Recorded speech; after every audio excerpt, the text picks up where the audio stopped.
मेरे प्रिय भाई बहनों, आप सभी को मेरा नमस्कार। आजकल जब हम न्यूज़ की ओर नज़र दौड़ाते हैं तो उतना अच्छा समाचार हमें नहीं मिलता है। चाहे आप टीवी खोलिए या न्यूज़पेपर पढ़िए, रेडियो सुनिए या नेट में जाइए, सब जगह खबर बुरी ही आपको मिलेगी। अब उदाहरण के रूप में ले लीजिए ना, उन्नाव का केस है। वो महिला रेप की जो पीड़ित थी उसको जला दिया गया और उसके बाद वो 90% जलने के बाद उसकी मौत हो गई।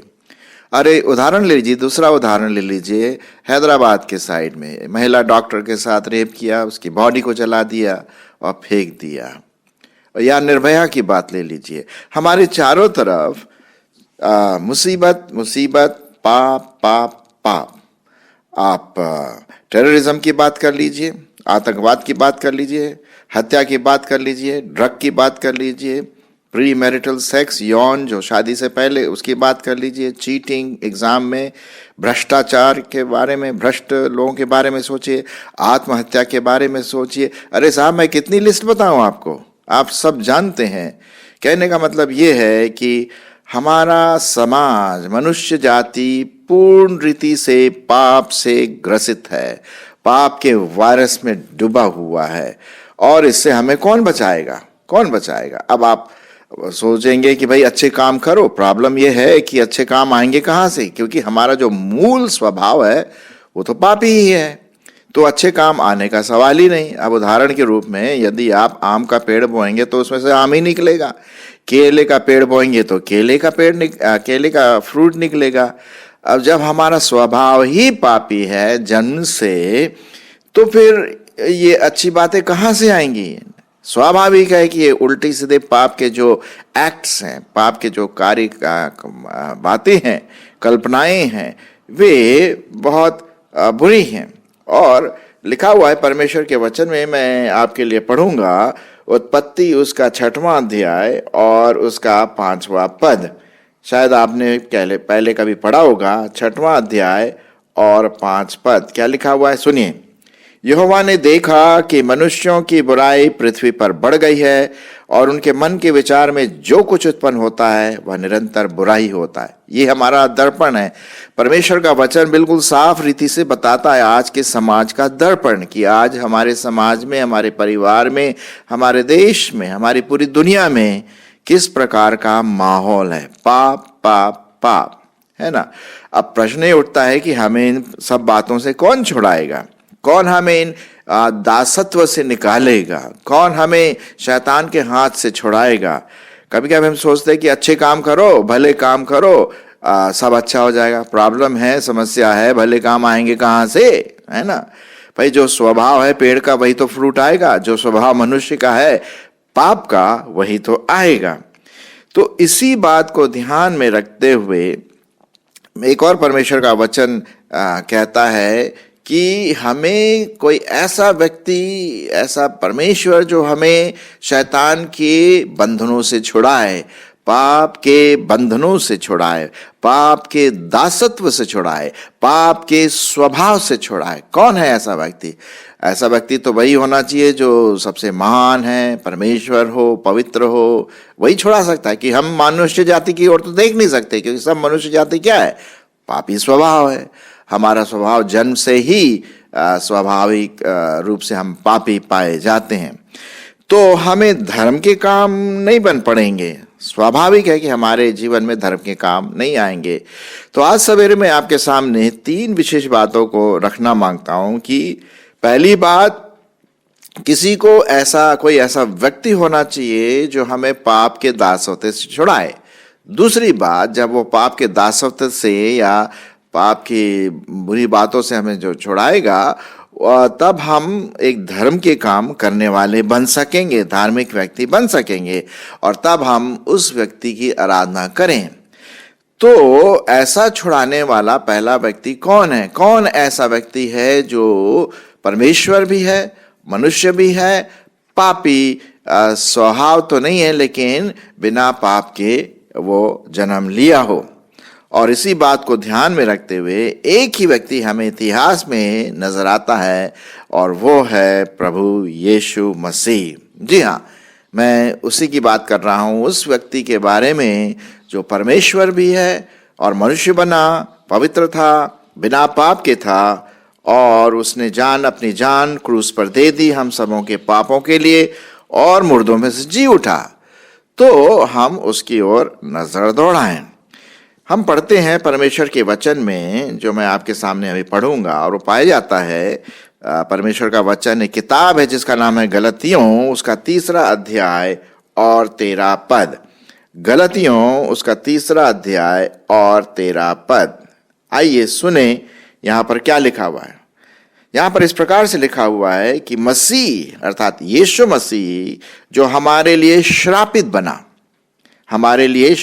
बना, हमें मोल लेकर व्यवस्था के श्राप से छुड़ाया, क्योंकि लिखा है जो काट पर लटकाया जाता है वह श्रापित है। यहां पर काट का मतलब है क्रूस पर, लकड़ी का क्रूस, जो 2000 वर्ष पूर्व हमारे प्रभु यीशु मसीह को काट पर लटकाएगा। और काट पर या क्रूस पर कौन लटकाया जाता है? वही व्यक्ति जो श्रापित है, कर्स्ड है, जिसे हम कहते हैं इंग्लिश भाषा में। तो प्रभु यीशु मसीह ने क्या किया? मनुष्य रूप धारण किया। आजकल हम क्रिसमस के बारे में सोच रहे हैं, दिसंबर का महीना है और जितने ईसाई भाई, विश्वासी भाई हैं वो क्रिसमस को मनाते हैं। लेकिन क्रिसमस का मतलब क्या है?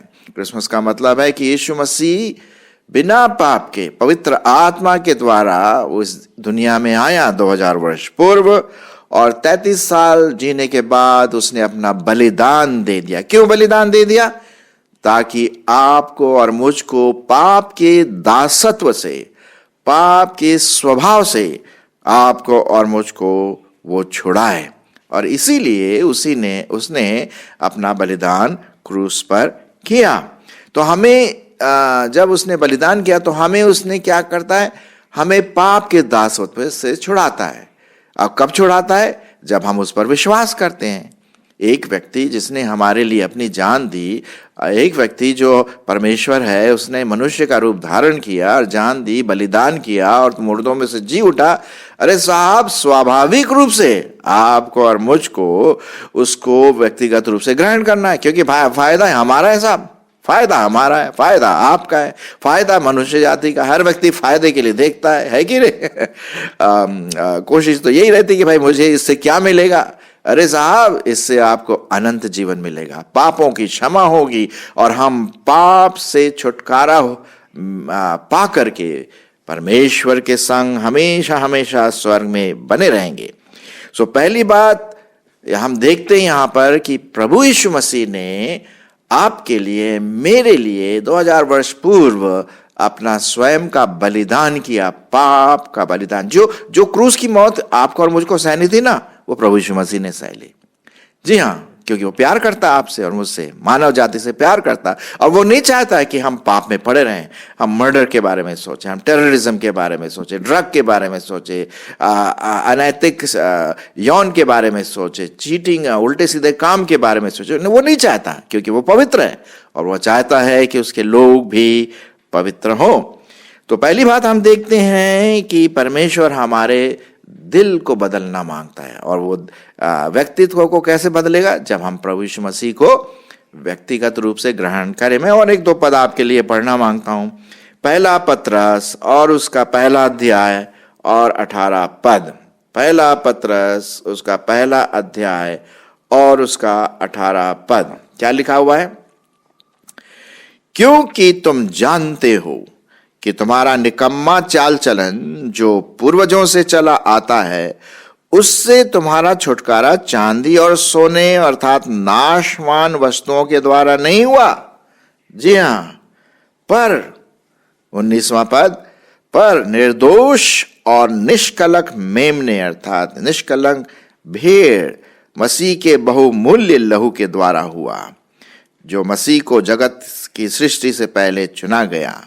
हम तो देखते हैं यहां पर वचन कहता है, परमेश्वर का वचन, कि प्रभु यीशु मसीह के लहू बहाए जाने द्वारा आपका और मेरा छुटकारा हुआ। वो लहू जो उसने 2000 वर्ष पूर्व बलिदान रूप क्रूस पर बहाया, और उसी से हमारी पाप की सफाई होती है, उसी से हमारे पाप का स्वभाव निकाला जाता है, तब हम धार्मिकता की बात कर सकते हैं। पहले तो मूल को निकालना है ना, मूल जो स्वभाव है वो पापी है तो उसको निकालना है, पहली बात तो ये है। तब हम जा कर के अच्छे काम कर सकते हैं और जो परमेश्वर चाहता है कि हमारे जीवन से पवित्र आत्मा के फल आ सके। तो ये पहली बात हम देखते हैं कि वो व्यक्तित्व अर्थात प्रभु यीशु मसीह हमारे लिए पाप के दासत्व से छुड़ा करके हमें मोल लिया और अपने में मिला लिया। लेकिन ये तभी हो सकता है प्रियो, जब मैं प्रभु यीशु मसीह को अपना जीवन पूर्ण रीति से उसके हवाले कर दूं। तो ये बात मुझे दूसरी बात पर ले जाती है, राइचियसनेस या धार्मिकता। अब जब हमारा नया जन्म हो गया, नया व्यक्तित्व हो गया, और जब हम प्रभु यीशु मसीह में नए व्यक्ति बन गए हैं, जैसा लिखा हुआ दूसरा कुरिन्थियों और उसके 5वें और 21 पद में कि नया व्यक्तित्व हमारे जीवन में आ जाता है, तब हम धर्म के काम, अच्छे काम, भले काम पवित्र आत्मा के द्वारा जो चलाए चलते हैं हमें मिलेगा। मैं कुछ पदों को आपके लिए आपके सामने रखना मांगता हूं। प्रेरितों के काम और उसका 10वां अध्याय 35 पद। प्रेरितों के काम और उसका 10वां अध्याय और 35 पद। आइए सुने परमेश्वर का वचन क्या कहता है।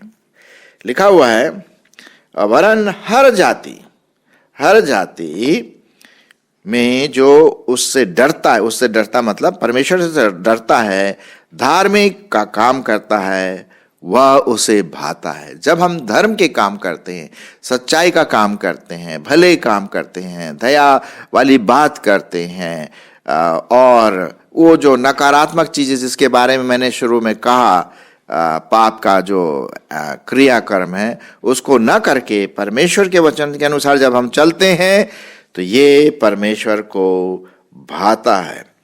फिर हम एक बात और पढ़ते हैं, जो प्रभु यीशु मसीह में है वो धर्म के काम करना उनको बहुत पसंद है। रोमियो की पत्री और उसका पहला अध्याय 17 पद। रोमियो उसका पहला अध्याय और 17 पद क्या लिखा हुआ है?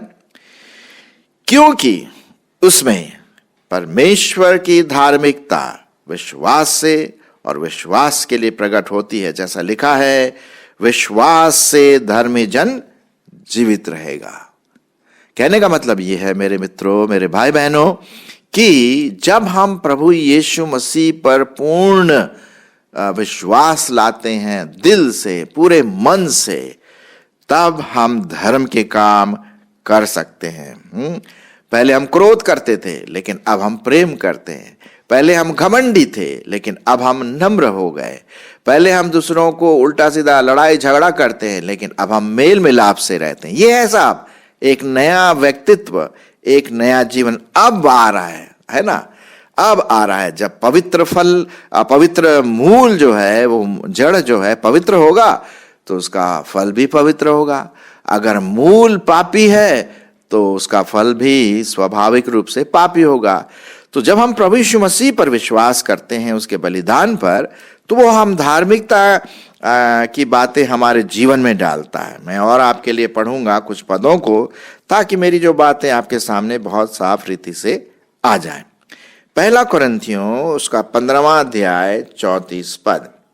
पहला कुरिन्थियों उसका 15वां अध्याय और 34 पद क्या लिखा हुआ? आइए हम परमेश्वर के वचन की ओर देखें। यहां लिखा हुआ है, सुनिए, धार्मिकता के लिए जाग उठो। ये देखिए, धार्मिकता के फल के लिए, धार्मिकता के कार्य के लिए क्या हो? जाग उठो और पाप न करो, क्योंकि कितने ऐसे हैं जो परमेश्वर को नहीं जानते। मैं तुम्हें लज्जित करने के लिए कहता हूं, है ना। तो हम देखते हैं यहां पर कि परमेश्वर कहता है कि हम बुरे काम नहीं, उल्टे सीधे पाप के कार्य नहीं, लेकिन धार्मिकता के, भले पवित्र आत्मा के कार्य हमारे जीवन से निकल आए। एक बहुत अच्छा पद मैं आपके लिए पढ़ना मांगता हूं, जो धार्मिकता के फल या पवित्र आत्मा के फल हमें दिखाई देते हैं। गलतियों और उसका 5वां अध्याय और उसका 22 पद सुनिए। यह है धार्मिकता के फल, यह है परमेश्वर के दिए हुए नए मनुष्यत्व के फल। और वो क्या है? पर आत्मा का फल प्रेम, आनंद, शांति, धीरज और दया, भलाई, विश्वास, नम्रता और संयम है। ऐसे ऐसे कामों के विरोध में कोई व्यवस्था नहीं है। और जो मसीह यीशु के हैं, उन्होंने शरीर को उसकी लालसाओं और अभिलाषाओं समेत क्रूस पर चढ़ा दिया है। यदि हम आत्मा के अनुसार, यहां पर लिखा हुआ है, यदि हम आत्मा के अनुसार चलें तो इन सब बातों को जो बुरे हैं उसको हम नहीं ला सकते हैं। लेकिन पवित्र आत्मा के फल हमें जरूर दिखाई देते हैं। मैं आखिरी जो पद है मैं आपके लिए पढ़ूंगा और आशा है कि आप इस पर ध्यान देंगे। यहां लिखा हुआ है, यदि हम आत्मा के द्वारा जीवित हैं तो आत्मा के अनुसार चले भी, और हम घमंडी होकर न एक दूसरे को छेड़े और न एक दूसरे से डाह करें। यह है धार्मिकता के काम, यह है नए मनुष्यत्व का एक्ट्स, कार्य। और जब हम प्रभु यीशु मसीह को अपने जीवन में ले लेते हैं मेरे मित्रों, तब ये धार्मिकता के कार्य हमारे और आपके जीवन में आते हैं। मैं एक और पद आपके लिए पढ़ूंगा, 2 कुरिन्थियों 5:21। 2 कुरिन्थियों 5 और उसका 21 पद क्या लिखा हुआ है सुनिए। 5:21 में लिखा हुआ है, जो पाप से अज्ञात था उसी को उसने हमारे लिए पाप ठहराया कि हम उसमें होकर परमेश्वर की धार्मिकता बन जाएं। जो पाप से अज्ञात था, कौन पाप से अज्ञात था? हमारे प्रभु यीशु मसीह। जी हाँ, वो पाप से अज्ञात था, उसमें कोई पाप नहीं था, वो पवित्र था पूरी रीति से। उसी को परमेश्वर ने हमारे लिए क्या ठहरा दिया? पाप ठहरा दिया, ताकि वो बलिदान करे हमारे लिए। क्यों? ताकि हम धार्मिकता के काम अपने जीवन में पूरी रीति से हम कर सके। सो मेरे मित्रों, हमने देखा पहली बात कि धार्मिकता के काम हमसे नहीं होंगे, किसी को आना पड़ेगा हमें दासत्व से छुड़ाने के लिए, और वो दासत्व छुड़ाने के लिए प्रभु यीशु मसीह हमारे दुनिया में आए। और जब हम उसे ग्रहण करते हैं तो हमारे जीवन में पाप की जो दासत्वता है, पाप का जो स्वभाव है, वो दूर हो जाता है। क्योंकि क्या लिखा हुआ, यदि कोई प्रभु यीशु मसीह में है वो नई सृष्टि है, पुरानी बातें बीत गईं। फिर दूसरी बात हमने देखा कि जब हम प्रभु को ग्रहण करते हैं तब धार्मिकता के काम आ जाते हैं, है ना, हमारा पूरा जीवन बदल जाता है। जैसे एक बहुत अच्छा गीत है, शायद आपने भी सुना होगा, जब से प्यारा यीशु आया मेरा जीवन बदल गया, जब से मैंने उसे है पाया मेरा जीवन बदल गया। तो ये बदलाहट हम धार्मिक मन से, धार्मिक हृदय से अपने जीवन में प्रकट करते हैं। तीसरा और आखिरी पॉइंट है, तब हम सचमुच में परमेश्वर की आराधना सच्चाई से, पवित्रता में होकर के, सत्य के द्वारा हम उस परमेश्वर की आराधना करने वाले बन जाएं जिसने हमें पाप के दासत्व से छुड़ाया है। आराधना मतलब उसकी स्तुति धार्मिक हृदय से अपने जीवन में प्रकट करते हैं। तीसरा और आखिरी पॉइंट है, तब हम सचमुच में परमेश्वर की आराधना सच्चाई से, पवित्रता में होकर के, सत्य के द्वारा हम उस परमेश्वर की आराधना करने वाले बन जाएं जिसने हमें पाप के दासत्व से छुड़ाया है। आराधना मतलब उसकी स्तुति, महिमा, गीत हम कर सके। भाई जीवन का उद्देश्य तो यही है ना, कि हम सच्चे परमेश्वर को जाने और उसकी आराधना करें। इस जीवन के समाप्त होने के बाद वही हम स्वर्ग में करेंगे। प्रभु की आराधना और स्तुति अनंत काल तक हम होती रहेगी, है ना। एक बार की बात है, जब प्रभु यीशु मसीह किसी सामरी स्त्री से बात कर रहे थे तो उन्होंने ये बात कही जो मैं आपके लिए पढ़ना मांगता हूं, यूहन्ना उसका 4 अध्याय और 24 पद। यहाँ क्या लिखा हुआ है? उस स्त्री से प्रभु यीशु मसीह ने कहा, और हमारे लिए भी ये पद लिखा है, सुनिए, परमेश्वर आत्मा है और अवश्य है कि उसकी आराधना करने वाले आत्मा और सच्चाई से आराधना करें। है ना? पहले तो हमको पाप के दासत्व से छुड़ाना है, वो प्रभु यीशु मसीह ने छुड़ा लिया। फिर धार्मिकता के हमारे कार्य, हमारे जीवन में हमारे जो कार्यशैली है, हमारा मसीह जीवन जो है, उसमें से धार्मिकता के काम, पवित्र आत्मा के काम आए। और तीसरी बात, हम उस परमेश्वर की आराधना करें। तो परमेश्वर क्या है? आत्मा है, और उसकी आराधना आपको और हमें कैसा करना है? सच्चाई के साथ, दीनता के साथ, उसको पवित्र जानकर, सच्चाई के साथ हम आत्मा में जहां कहीं भी है, हम गीत गाएं, उसका वचन पढ़ें, दूसरों को बताएं, भले काम के द्वारा हम उसकी आराधना कर सके। ये हमारा एटीट्यूड, हमारी मानसिकता होनी चाहिए भाई। इसीलिए तो हम यहाँ पर है, नहीं तो फायदा क्या हमारी जिंदगी से? खूब पैसा कमा लिया, बढ़िया घर, चारों तरफ 2-3 कार हैं, 2-3 कुत्ते हो गए भौंकने भागने के लिए, और बढ़िया बंगला है, लोग हमें नमस्कार करते हैं। मरने के बाद क्या होगा? आप तो जानते ही है ना, मरने के बाद कुछ नहीं है। लेकिन साहब, क्या यही हमारा उद्देश्य है? मरने के बाद धूल में मिल गए या हमारी बॉडी ऐश में चल जाए? नहीं, परमेश्वर ने आपको और मुझको इसलिए बनाया कि हम उसकी आराधना करें, उसको प्राथमिकता दे अपने जीवन में। तब जो परमेश्वर हमें आशीष देता है, उस आशीषों के द्वारा हम परमेश्वर की महिमा कर सके। मैं एक और पद आपके लिए पढ़ूंगा, और मैं देख रहा हूं कि मेरा टाइम भी समाप्त होने वाला है। मैं पढ़ूंगा आपके लिए फिलिपियों की पत्री, उसका 3 अध्याय और 3 पद। फिलिपियों उसका 3 अध्याय और 3 पद हम यहां पर पढ़ते हैं कि क्योंकि यथार्थ खतना वाले तो हम ही हैं, जो परमेश्वर के आत्मा की अगुवाई से उपासना करते हैं। कैसे उपासना करते हैं? परमेश्वर के आत्मा की अगुवाई से उपासना करते हैं, और मसीह यीशु पर घमंड करते हैं, और शरीर पर कोई भरोसा नहीं रखते हैं। क्यों भैया?